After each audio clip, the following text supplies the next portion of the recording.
বলছি বোন, শোনো না। হ্যাঁ, বলছিলাম আমি আর তোমার দাদা একটু মেলায় গিয়েছিলাম।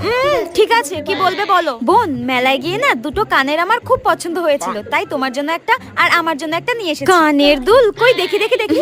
এই দেখো, এই নাও। ওয়াও, কি সুন্দর। উফ। হ্যাঁ, আচ্ছা, বৌদি তো বৌদির জন্য একটা কানের দুল নিয়ে এসেছে, তার মানে ওটাই বেশি সুন্দর, ওটাই বেশি দামি। কি করি, দেখি বৌদি, তোমার কানের দুলটা দেখাও। আমার কানেরটা দেখবে? ঠিক আছে, দাঁড়াও দেখাচ্ছি। এই দেখো, দেখি দেখি দেখি। ওয়াও, উফ, এগুলো তো কি সুন্দর গো। এই বৌদিটা না খুব শয়তান, আমি জানি। নিজের জন্য ভালো আর দামি কানের নিয়ে এসেছে, আর আমার জন্য কম দামি। শোনো বৌদি, আমার এটা পছন্দ হয়নি, আমি এটাই নেব। এর হঠাৎ কি হলো? এ তো সবসময় বড় বড় কানের পরে, হঠাৎ ছোট। ও, বুঝতে পেরেছি, এ ভেবেছে আমার কানেরটা দাম বেশি, আমার কানেরটা বেশি সুন্দর। আরে গাধা, তোর কানেরটাই বেশি দাম ছিল রে। হ্যাঁ, কুচুটে একটা। খুব ভেবেছিল আমাকে কম দামি জিনিসটা দিয়ে দেবে। আমিও তো বোকা নাকি? আমিও খুব চালাক।